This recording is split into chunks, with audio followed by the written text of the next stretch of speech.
Hello friends, world literature पे आप सब लोगों का वेलकम। आज हम you set English question paper जो 7 जनवरी को हुआ था उसको सॉल्व करेंगे।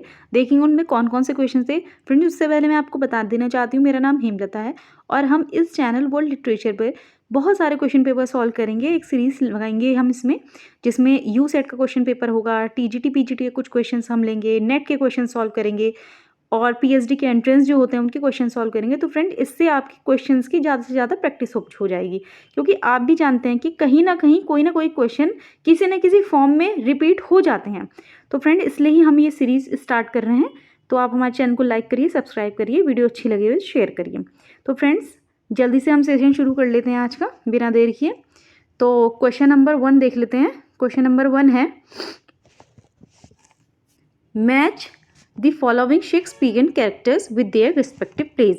यानी कि यहाँ पर जो कैरेक्टर दिए हुए हैं उनको उनके प्ले के अकॉर्डिंग मैच करना है। तो फ्रेंड्स, यहाँ पर दिया हुआ है कैरेक्टर्स और प्ले राइट को। तो फर्स्ट कैरेक्टर है इयागो, सेकंड कैरेक्टर है वायोला, थर्ड कैरेक्टर है शाइलॉक। तो इन कैरेक्टर्स को हमें मैच करना है। तो हम सबको पता है कि इयागो जो आपका है वो ओथेलो में आया है,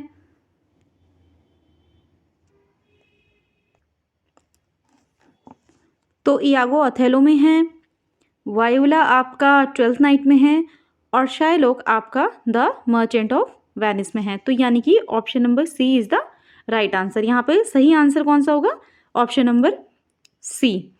नेक्स्ट क्वेश्चन है, who wrote the play Long Day's Journey Into Night, a semi autobiographical work that explores the complexity of family relationship. तो ये जो आपका सेमी ऑटोबायोग्राफिकल वर्क है, ये किस ऑथर ने लिखा है, कौन सा प्ले है और किसने लिखा है? तो ये जो प्ले है long Day's Journey Into night है और ये योगो नी ने लिखा है, यानी कि ऑप्शन नंबर बी इसका राइट आंसर हो जाएगा। नेक्स्ट क्वेश्चन देखते हैं फ्रेंड्स। नेक्स्ट क्वेश्चन है, मिल्टन्स कॉमस इज, कि मिल्टन का जो कॉमस है वो क्या है? तो मिल्टन का जो कॉमस है वो है एक मास्क, मास्क। तो इसका सही आंसर हो जाएगा मास्क। मिल्टन का कॉमस एक मास्क है। तो फ्रेंड्स, फर्स्ट क्वेश्चन का आंसर होगा सी, सेकंड का आंसर होगा बी एंड थर्ड का आंसर है फोर्थ, मास्क। क्वेश्चन नंबर 4 देख लेते हैं, in which Shakespearean play does the character Ophelia. तो हम सबको पता है कि ओफेलिया आपकी हैमलेट में आती है, हैमलेट की लवर होती है। Question number 5, Bernard Shaw drew his ideas for his play man and Superman from the philosophical doctrine of. तो कौन सा फिलोसफी बर्नार्ड शॉ ने यूज़ करी थी अपने प्लेज में? तो ये है इसका सही आंसर, निश्चय फिलोसफी ऑफ डॉक्ट्रिन। तो निश्चय फिलोसफी को यूज़ किया था बर्नार्ड शॉ ने। तो क्वेश्चन नंबर 5 का सही आंसर होगा ऑप्शन नंबर सी। नेक्स्ट देखते हैं friends. Next question, who is the author of Spanish tragedy. तो स्पेनिश ट्रेजेडी के जो ऑथर हैं वो हैं यहाँ पर थॉमस किट्स। यहाँ पे 4 ऑप्शन दिए हुए हैं, John Webster, David Lodge, Marlowe. तो जॉन वेबस्टर ने भी स्पेनिश ट्रेजेडी लिखी थी। इनका फेमस जो स्पेनिश ट्रेजेडी है हम सबको पता है द डचेस ऑफ माल्फी है। तो पर यहाँ पर जो सबसे पहले ऑथर थे वो थॉमस किड ही थे। क्वेश्चन नंबर 7 है, during the early stage of development of English drama a series of plays were written in which the character represent abstract qualities. At first sight, this seems rather a dull method of drama, but the abstract qualities are given very lively human features identified the plays. तो moralities plays में यहाँ पर हमें पता चलता है कि यहाँ पर ह्यूमन की क्वालिटीज़, एब्स्ट्रैक्ट क्वालिटीज़ को दिखाया जाता था। तो ह्यूमन फीचर्स की जिसमें होते थे उनको कहा जाता था मॉरलिटीज़ प्ले। तो ऑप्शन नंबर बी यहाँ पर इसका राइट आंसर हो जाएगा। तो 6 का भी आंसर है फ्रेंड्स और 7th क्वेश्चन का भी आंसर है। क्वेश्चन नंबर 8 देख लेते हैं, the epilogue of as you like it is spoken by. तो एपिलॉग की बात हो रही है फ्रेंड्स। यहाँ पे आपको पता होगा कि हमें 2 चीज़ें देखने को मिलती हैं। एक होता है प्रोलॉग। प्रोलॉग जो होता है फ्रेंड्स वो किसी भी प्ले के सबसे इंट्रोडक्शन पार्ट में होता है, यानी कि स्टार्टिंग में जो बोला जाता है उसको प्रोलॉग कहते हैं, और जो सबसे एंड का पार्ट होता है दैट इज एपिलॉग। तो यहाँ पर एपिलॉग की बात हो रही है। एज यू लाइक इट में एपिलॉग किसने बोला है? तो यहाँ पर बोला है रोजालिंड ने। ठीक है, तो इसका सही आंसर है friends B, Rosalind. Next question, the play is set in the Petkoff household in Bulgaria and satirized romantic ideas concerning war and heroism. A battle-weary officer, Captain Bluntschill, a Swiss mercenary fighting for the Serbian army, takes refuge in Rena Petkov's a bedchamber where the agrees to hide him from the authorities. It was written by तो Raina Petkoff और captain ब्लंटशील ये character कहाँ पर हमें appear होते हैं? Arms and the man में। और आर्म्स एंड द मैन किसने लिखी है? George Bernard Shaw. तो फ्रेंड्स इसका राइट आंसर होगा option number D, George Bernard Shaw. मैं फिर आपको बता दूं, रेना पेटकॉफ, कैप्टन ब्लंटशील, ये जॉर्ज बर्नार्ड शॉ का प्ले है arms and the man. Arms and the man ये अपीयर होता है। नेक्स्ट क्वेश्चन, 10th क्वेश्चन देखते हैं friends.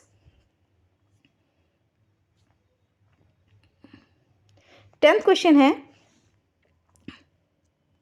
this seemed to be both due to his idealism as well as the shortcomings within him, such as the impatience, his cruelty, his feelings that he had only correct answer. And I felt in the early 60s India had also come far in the same direction. The 20-year period seemed to me very much a striking parallel. तो ये जो quotation है, Girish Karnad makes the comparison between the plot of one of his plays and state affairs in early 16 in India. तो ये जो आपका quotation है ये तुगलक से ली गई है। जी हाँ, गिरीश कर्नाड ने एक प्ले लिखा था तुगलक, तो तुगलक की ये लाइंस हैं। तो चलते हैं फ्रेंड्स नेक्स्ट क्वेश्चन की तरफ अपने हम। क्वेश्चन नंबर 11 to 5 ये एक रीडिंग कंप्रेंशन पैसेज है जिसमें हम पढ़ के देख लेते हैं इसको भी। इसका क्वेश्चन को हम सॉल्व करेंगे। बेसिकली आप पैसेज की स्क्रीनशॉट ले सकते हैं, आप इसे पढ़ लीजिएगा। तो फर्स्ट क्वेश्चन है, which of the following best summarise to passage, कि ये जो पैसेज है ये इसकी क्या समरी है, ये क्या बताना चाह रहा है। तो फ्रेंड्स इसका सही आंसर है option number A, when language is barrier people will find other forms of communication। तो यहाँ पर इस पैसेज में लैंग्वेज के ऊपर बात हो रही है कि लैंग्वेज में जब एक बैरियर आ जाता है तो लोग क्या करते हैं और अदर्स फॉर्म्स से कम्युनिकेशन करने की कोशिश करते हैं। जैसे मान लीजिए आपका ओरल कम्युनिकेशन होता है, रिटन कम्युनिकेशन होता है, लेकिन इसके अलावा भी जो बोल नहीं सकते, जिनके पास हाथ नहीं है, जो लिख नहीं सकते, वो क्या करते हैं, एक अलग स्पेशल लैंग्वेज यूज़ करते हैं, जिसे साइन लैंग्वेज यूज़ कर सकते हैं, कोडिंग लैंग्वेज यूज़ कर सकते हैं। तो आप जब इस पैराग्राफ को पढ़ेंगे तो आपको समझ में आएगा कि ये आंसर ए क्यों है। Next question, the word these in phrase many of these symbols of whole words refers to. तो ये किसको डिकोड कर रहा है? Question number 12, these in phrase many of these symbol of words, तो ये डिकोड कर रहा है साइन लैंग्वेज मोशन को। फ्रेंड्स किसको डिकोड कर रहा है? ये साइन लैंग्वेज मोशन को। तो इसका सही आंसर है answer number B. Which of the following statement is not true. जब हम इस पैराग्राफ को पढ़ते हैं तो कौन सी स्टेटमेंट है जो नहीं सही होगी? तो यहाँ पर जो सही नहीं है वो स्टेटमेंट है, the deaf and mute use oral form of communication. तो इसका सही आंसर फ्रेंड सी होगा। नेक्स्ट क्वेश्चन देखते हैं। Question number 14, the word wink in the passage means most nearly the same as. तो विंक का मतलब यहाँ पर क्या है? तो इसका सही आंसर होगा option number D, close any of the eyes briefly. 4 option है, चारों में से 4th आंसर इसका सही आंसर है। Question number 15, sign language is said to be picaresque and exact that it can be use internationally but it is not so in case of. तो जो answer की रिलीज हुई है फ्रेंड्स, उसमें जो इसका सही आंसर आया है निकल के, वो है ऑप्शन नंबर ए, स्पेलिंग। तो इसका सही आंसर है option number A. Question number 16 to 20 फिर से एक आपके पास एक पोयम है, तो देख लेते हैं। The grocer's children eat day old bread, mouldy cakes and cheese, soft black bananas on stale, traded wheat, wild rice their plates. तो फ्रेंड्स हम सीधे डायरेक्ट इनके क्वेश्चंस पे आते हैं। आप इसका स्क्रीनशॉट ले सकते हैं और इसके बाद पढ़ने के बाद इसको पूरा सॉल्व कर सकते हैं। तो क्वेश्चन नंबर 16 है, which of the following word best describe the last sentence of the poem. तो ये जो लास्ट सेंटेंस है पोएम के, लास्ट सेंटेंस कौन कौन से है? The grocer children's never go hungry. तो ये एक आयरॉनिक है, ठीक है फ्रेंड्स। तो इसका आंसर है आयरॉनिक, ना तो पैराडॉक्सिकल होगा, ना पैथेटिक होगा, ना डिसडेंफुल होगा। Question number 17, what is suggested by the word ten in line 11। तो 11th लाइन में एक टेन वर्ड आया है, मैं आपको दिखा देती हूँ। ये वाला जो वर्ड है टेन मीट, तो ये जो टेन मीट वाला वर्ड है ये क्या बता रहा है, इसका क्या मीनिंग है एग्जैक्टली, ठीक। तो हम देख लेते हैं यहाँ पर। तो ये है इसका मतलब स्पॉइल्ड। जब टेन मीट में मतलब कि बहुत ख़राब जब कोई चीज़ हो जाती है उसके बाद अगर कोई उसको खाए तो उसको टेन बोला जाता है, तो उसका मीनिंग जो होगा वो है spoiled. How does the poem achieve is effect. तो क्या अचीव कर रही है पोएम में, ऐसे क्या इफेक्ट है। तो इसका सही आंसर जो आंसर की में आया है फ्रेंड्स वो है answer number C. 19 question, whose points of view seems to have been stated in the poem. तो किसके पॉइंट ऑफ व्यू से ये पोएम बताई जा रही है। तो इसका राइट आंसर जो आंसर की में दिया हुआ है वो राइट आंसर इसका दिया हुआ है the children.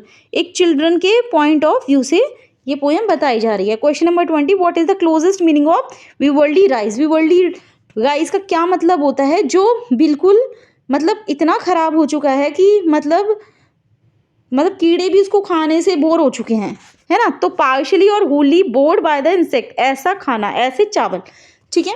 Question number 21, the critical term was point by the American critic Stephen Greenblatt.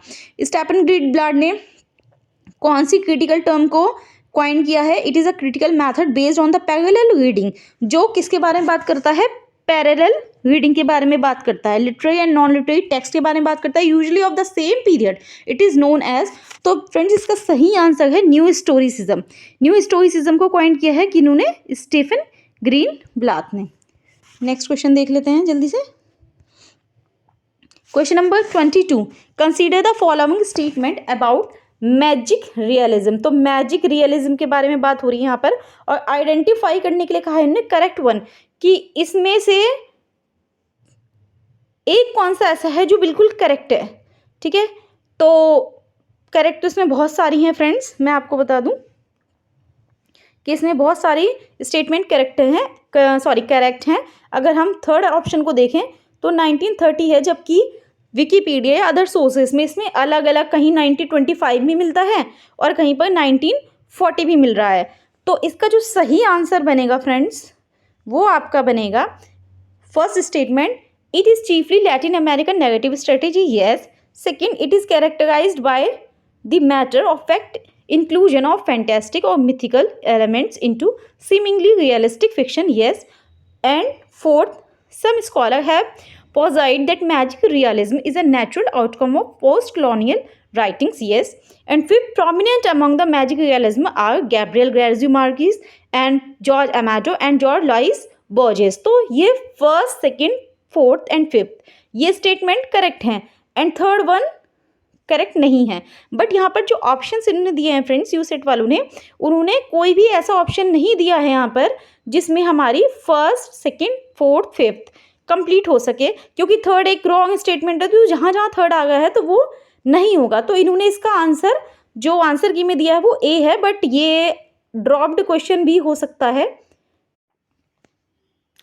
Question number 23 देख लेते हैं जल्दी से। क्वेश्चन नंबर 23 है, match the critics with the books, यानी कि इन क्रिटिक्स को इनकी ये बुक्स जो दी हुई है उनके साथ मैच करना है। तो फ्रेंड्स यहाँ पर जो राइट ऑप्शन होगा, आंसर इसका होगा वो है ऑप्शन नंबर बी। तो मैं आपको बता दूँ, होमी भाभा ने द लोकेशन ऑफ कल्चर को लिखा था, गोनाल बार्थेज ने माइथोलॉजी को लिखा था। अब क्या बचा यहाँ पे, आल्थज़र। आल्थज़र की जो है बुक वो है फॉर मार्क्स, तो मार्क्स से एलार्ड बचे, तो इन्होंने लिखा है द मिथ एंड रियलिटी। तो इस हिसाब से यहाँ पर जो प्रॉपर और राइट ऑप्शन बन रहा है वो ऑप्शन नंबर बी है। क्वेश्चन नंबर 24 एक स्टेटमेंट है फ्रेंड्स, स्टेटमेंट है गायत्री चक्रवर्ती स्पिवाक के बारे में। तो Gayatri Chakravorty Spivak examines the effects of political independence upon subaltern और sub proletarian women in the third world. Spivak's subaltern studies reveal how female subjects are silenced by the dialogue between the male dominated West and the male-dominated East, offering little hope for the subaltern women's voices to rise up amidst the global institution that oppress her. तो यहाँ पर पूछा गया है friend, this is a critique of post colonial studies by. तो ये जो statement दी है, ये स्टेटमेंट गायत्री चक्रवर्ती स्पाइवक के बारे में किसने स्टडी किया है, इस स्टेटमेंट को किसने दी है? तो यहाँ पर जो ऑप्शन यहाँ पर दिए हुए हैं हमें फ्रेंड्स, वो 4 ऑप्शन दिए हुए हैं, Peter berry, Wilfrid Garin atoll, ली मॉर्गन्स और माइकल रियान। तो यहाँ पर जो इसका सही आंसर अकॉर्डिंग टू यूसेट आंसर की, जो कुमाऊं यूनिवर्सिटी ने रिलीज की आंसर की, उसके अकॉर्डिंग यहाँ पर आंसर इसका बन रहा है बी। और इसका आंसर मुझे ऐसा लग रहा है कि पीटर बेरी भी हो सकता है, लेकिन इसमें बहुत कन्फ्यूजन है क्योंकि यहाँ पर इस स्टेटमेंट से रिगार्डिंग कहीं पर भी गूगल पे भी कोई ऑथेंटिक मुझे ऐसा सोर्स नहीं मिला। तो इस हिसाब से हम कुमाऊं यूनिवर्सिटी वाला जो आंसर है उसको ही सही मान सकते हैं। तो ऑप्शन नंबर है बी। फ्रेंड्स, आप इसको अपने तरीके से एक बार सर्च कर लीजिए और कहीं पे ऑथेंटिक सोर्स मिलता है तो प्लीज़ कमेंट बॉक्स में नीचे आप प्लीज़ उसे टाइप करिए, इससे और बच्चों की भी हेल्प हो सकती है। तो फ्रेंड्स, नेक्स्ट क्वेश्चन देख लेते हैं हम।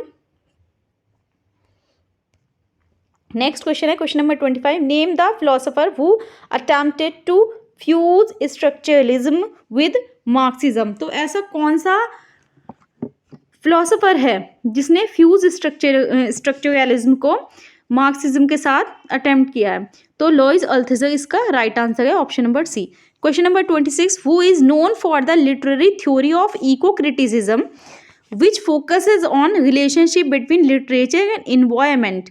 तो फ्रेंड्स, इसका जो राइट आंसर है वो है Jonathan Bate, option number C. Question number 27, which literary theory emphasizes the role of language in shaping our perception of reality and his associated with Ferdinand de Saussure। तो Ferdinand दे ससुर की बात जब यहाँ पर हो रही है तो सबको पता है कि साइको एनालिसिस तो हो नहीं सकता, वो सिगमंड फ्रेंड ने लिखा है। तो इसका जो सही आंसर होगा वो स्ट्रक्चरलिज्म होगा। चलिए next question, reason which statement are correct. यहाँ पर रीजन दिया हुआ है, तो स्टेटमेंट 1 एंड स्टेटमेंट 2 है यहाँ पे। तो पहला स्टेटमेंट कहता है the Victorian era in literature is characterised by focus on social issues, morality and the consequence of industrialisation. Industrialisation की बात हो रही है। और स्टेटमेंट सेकंड जो है आपका वो ये कह रहा है the term paradox refers to a situation और statement the appears contradictory but may have a underlying truth. तो इसका जो सही आंसर यहाँ पे दिया हुआ है स्टेटमेंट का, वो सही आंसर है option number A. Both statement are correct, यानी कि ये स्टेटमेंट भी सही है और सेकंड स्टेटमेंट भी सही है। Next question, question number 29, who is known for his concept of anxiety of influence. तो anxiety of influence literary criticism में किसने दिया है, ये तो सबको पता ही है, हैरोल्ड ब्लूम ने। और जिसको नहीं पता फ्रेंड्स वो देख लीजिए कि एंजाइटी ऑफ इन्फ्लुएंस किसने दिया है, हैरोल्ड ब्लूम ने दिया है। 13th question, the diction should be elaborated in pause of the action where there is no expression of character or thought. For conversely, character and thought are merely obscured by a diction that is our brilliant, who comments thus on the purpose of diction. तो भाई ये जो statement दी है ये किसने दी है? जब Dickson की बात होती है, एक्सप्रेशन की बात होती है, एक्शन की बात होती है, कैरेक्टर की बात होती है, तो हमें पता है अरिस्टोटल ने 6 टाइप ऑफ ट्रेजेडी में ये दिया था, जिसमें इनने कैरेक्टर की, थॉट की, डिक्शन की बात करी थी, जिसमें इनने प्लॉट, एथोस, माइथोस दिया था। तो सबको पता है ये इसका आंसर एरिस्टोटल है। 31, none ever wished is longer than it is perusal is a duty rather than a pleasure. We read Milton for instruction, retire harassed and overburdened, and look elsewhere for recreation. We desert our master and seek for companions. This is a critic of dash by dash. तो ये जो lines यहाँ पर पूछी गई हैं तो ये किसके बारे में बात कर रही हैं? ये मिल्टन की पैराडाइज लॉस्ट के बारे में बात कर रही हैं और डॉक्टर जॉनसन ने ये लाइंस क्रिटिक की हैं। तो डॉक्टर जॉनसन जो थे इन्होंने 1755 में डिक्शनरी भी दी थी फ्रेंड्स। ये क्वेश्चन भी बार बार रिपीट होता है। डॉक्टर जॉनसन का जो डिक्शनरी आई थी वो 1755 में आई थी। इसके अलावा फ्रेंड्स मैं आपको बता दूं, डॉक्टर जॉनसन ने the lifes of eminent poet लिखी थी, जिसमें इन्होंने बहुत सारे पोइट्स को लिया था। तो वहीं पर इन्होंने जॉन मिल्टन की पैराडाइज लोस्ट के लिए ये वाली जो स्टेटमेंट है क्रिटिसाइज किया था इनको। तो who is the author of preface to Shakespeare, question number 32। तो प्रीफेस टू शेक्सपियर का ऑथर कौन है, सबको पता है कि इसका जो राइट आंसर है वो जॉनसन है। डॉक्टर जॉनसन ही प्रीफेस शेक्सपियर दिया था। Question number 33, who is the critic then introduce the term a flat character and a round character. तो E.M. Forster is the right answer. Flat और round character की बात करते हैं E.M. Forster. Next question, question number 34, which critic is known for his work on the western canon. तो western canon जो critic हैं वो कौन से हैं आपके, तो सही आंसर है इसमें हैरोल्ड ब्लूम। ये भी वेस्टर्न कैनन, और एक मैंने इनका बताया था फ्रेंड्स आपको, anxiety of influence. Question number 35, identify the literary term for a play on words often involving words with multiple meaning और सिमिलर साउंड। तो जब किसी भी स्टेटमेंट में आपको मतलब शब्दों के साथ खेलना, प्ले ऑन वर्ड्स, जहाँ पर भी आपको ये वर्ड दिखाई दे तो वहाँ आप समझ जाइएगा कि उसमें क्या होता है, पन होता है। उसको क्या बोला जाता है, पन, PUN, पन। तो right answer is option number B, pun. Question number 36, the term intention fallacy was first use by. तो इंटेंशन फैलेसी की जब बात आती है तो सबको पता है कि विमसेट एंड बियर्डली ने जो द आइकन था उसमें पहली बार जो ऐसे पब्लिश किए थे इंटेंशन फैलेसी को, अफेक्शन फैलेसी को। तो विमसेट एंड बियर्डली इसका राइट आंसर है। The term heteroglossis refers to. तो इसमें यहाँ पर मैंने बहुत सारे यूट्यूब्स में देखा है कि यहाँ पर इसको ऑप्शन ए इसका आंसर मान रहे हैं फ्रेंड्स, पर नहीं, ये ऑप्शन ए इसका आंसर नहीं है। इसका जो राइट आंसर है that is answer number B, the juxtaposition of multiple voices in a text is called heteroglossia. Question number 38, text notes means and notes taken from during the research paper. तो यहाँ पे dash को fill करना है। तो class lectures में text note, footnotes ये सब नहीं होता है। जब हम लिटरेरी सेंस में, लिटरेचर में या कोई भी बुक्स हम लिखते हैं या जर्नल लिखते हैं तो उसमें हम टेक्स्ट नोट्स को नोट्स टेकन में रिसर्च प्रोसेस में यूज करते हैं। तो इसका सही आंसर होगा option number D. Question number 39 है, which of the following is not a basic tool of research in English. जब हम रिसर्च की बात करते हैं और वो भी इंग्लिश में, तो ऐसे कौन कौन से टूल हैं जो यूज़ होते हैं और जो यूज़ नहीं होते। तो पहले हम देख लेते हैं यूज़ कौन कौन से होता है। तो बिब्लियोग्राफी भी होती है, नोट टेकिंग भी होता है, टेक्सचुअल एनालिसिस भी होता है। जो नहीं होता है वो होता है एक्सकेवेशन। तो एक्सकेवेशन नहीं होता है फ्रेंड्स, और इसमें पूछा ही ये गया है कि ऐसा कौन सा टूल है जो इसमें यूज़ नहीं होता है। तो इसका राइट आंसर होगा option number C, excavation. Question number 14, bibliography entry in a research paper shall have a following pattern. तो किस पैटर्न में बिब्लियोग्राफी की एंट्री की जाती है। तो फ्रेंड्स मैं आपको बता दूं, MLA एक एडिशन है, 9th एडिशन जो अभी करंट में चल रहा है MLA का, तो उसके अकॉर्डिंग ही होता है यहाँ पर सब कुछ। तो उसके अकॉर्डिंग कौन सा ऑप्शन इसमें सही होगा, तो देखते हैं फ्रेंड्स कौन सा ऑप्शन इसमें सही होगा। अकॉर्डिंग टू यूसेट आंसर की option number D is the right answer. तो MLA एडिशन में क्या होता है फ्रेंड्स, जो जैसे जेन ऑस्टन का सेंस एंड सेंसिबिलिटी है हमें पता है। तो जो वर्क होता है फ्रेंड्स, वर्क को हम हमेशा इटैलिक में लिखते हैं और जो ऑथर का नेम होता है वो सबसे पहले आता है। और ऑथर के नेम में भी अगर मान लीजिए जेन ऑस्टन है तो ऑस्टन सबसे पहले आएगा। ये बिब्लियोग्राफी वैसे सभी को पता होती है, अगर आपको नहीं पता हो तो MLA एडिशन 9th एडिशन के अकॉर्डिंग जो है आप उसमें देख सकते हैं।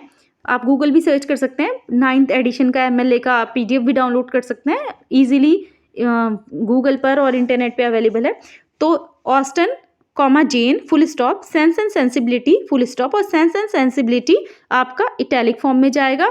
फिर यहाँ पर ED dot Claudia Johnson dot New York semicolon Norton comma 2000 full stop print. तो ऑप्शन नंबर डी इसका राइट आंसर होगा। Question number 41, which of the following plays is not written by Shakespeare. तो जो शेक्सपियर ने नहीं लिखा है, क्वेश्चन में पूछा गया है जो शेक्सपियर ने नहीं लिखा है। तो टाइमस ऑफ एथेंस भी शेक्सपियर का है, किंग जॉन भी एथेंस शेक्सपियर का है, और कोरोनेस भी शेक्सपियर का है। तो जो नहीं लिखा हुआ है वो है फ्रेंड्स यहाँ पर डॉक्टर फॉस्टर्स, डॉक्टर फॉस्टर्स किसने लिखा था? क्रिस्टोफर मार्लो ने लिखा था। डॉक्टर फॉस्टर्स किसने लिखा था? क्रिस्टोफर मार्लो ने लिखा था। और क्रिस्टोफर मार्लो यूनिवर्सिटी विट्स हैं, ठीक है, पॉपुलर यूनिवर्सिटी विट्स हैं क्रिस्टोफर मार्लो। चलिए फ्रेंड्स, नेक्स्ट क्वेश्चन देखते हैं फटाफट से हम लोग। Who was the poet who lived during the period of Edward II, Richard II and Henry IV? तो मैं आपको ये बता दूं फ्रेंड्स कि जो क्वेश्चन नंबर 42 है ये क्वेश्चन गलत फ्रेम हुआ है, क्योंकि जो इसका right answer according to answer key दिया हुआ है वो दिया हुआ है स्प्यूसर। स्प्यूसर भी नहीं होगा बल्कि ये स्पेंसर ही होगा यहाँ पर, तो इन्होंने स्प्यूसर लिखा हुआ है, ये स्पेलिंग मिस्टेक होगी। लेकिन इसका जो राइट आंसर होगा फ्रेंड्स वो होगा जॉफ्री चौसर, क्योंकि चौसर के टाइम में ही एडवर्ड थर्ड थे, तो क्वेश्चन यहाँ पे गलत फ्रेम हुआ है। तो एडवर्ड थर्ड, रिचर्ड सेकंड और हेनरी फोर्थ, ये सही ऑप्शन है। और यहाँ पे जो ऑप्शन आएगा, जो राइट आंसर होगा वो होगा जॉफ्री चौसर, क्योंकि जॉफ्री चौसर यहाँ पर आंसर राइट है और ऑप्शन में वो है नहीं।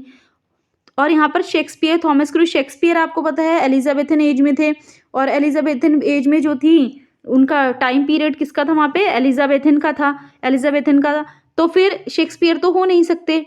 और जो इनकी आंसर की वो स्पेंसर कह रही है, स्पेंसर भी क्योंकि एलिजाबेथन एरा के थे, तो ये क्वेश्चन ड्रॉप्ड होने के चांस हैं, क्योंकि इसका जो राइट आंसर है एडवर्ड थर्ड, रिचर्ड सेकेंड और हेनरी फोर्थ के टाइम में चौसर थे।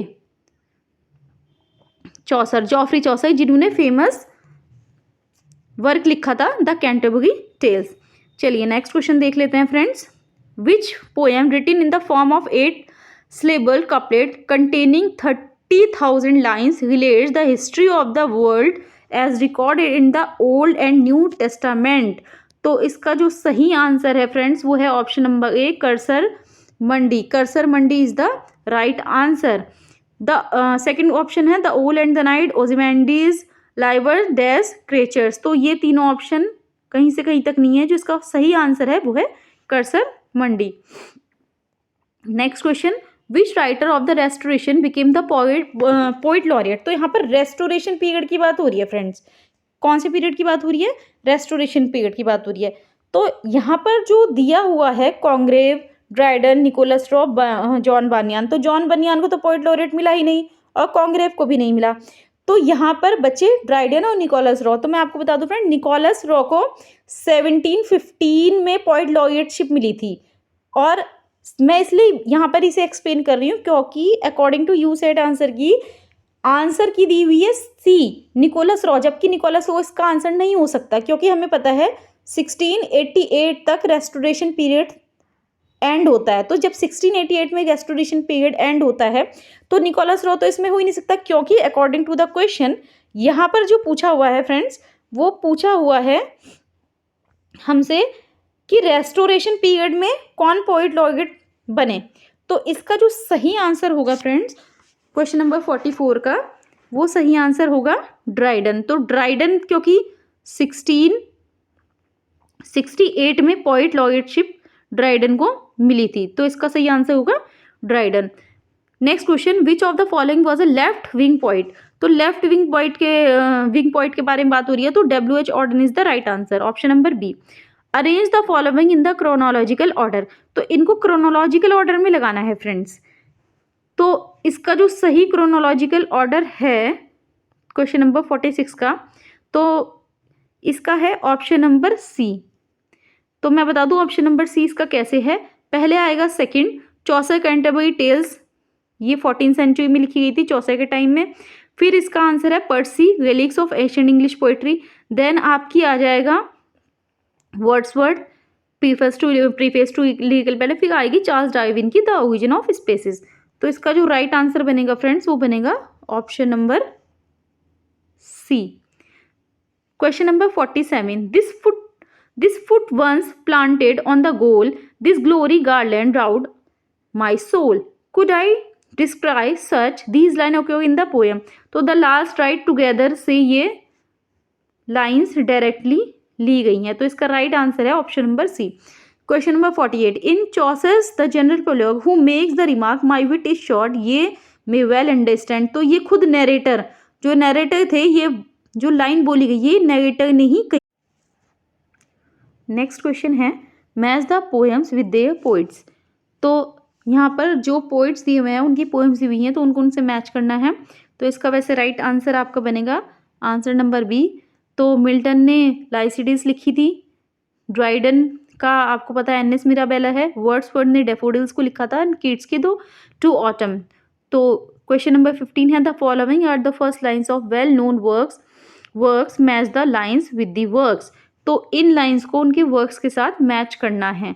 तो इसका सही ऑप्शन जो है वो है option number C, Hans the Lord Malkani. तो मैल्कनी की बात एल एलेग्रो में होती है, ठीक। सेकंड है strange fits of passion have I known. तो इसका सही आंसर है सी, लूसी। थर्ड है सीजन ऑफ मिजिस्ट एंड मेलो फ्रूटफुलनेस। तो इसका सही आंसर है टू ऑटम।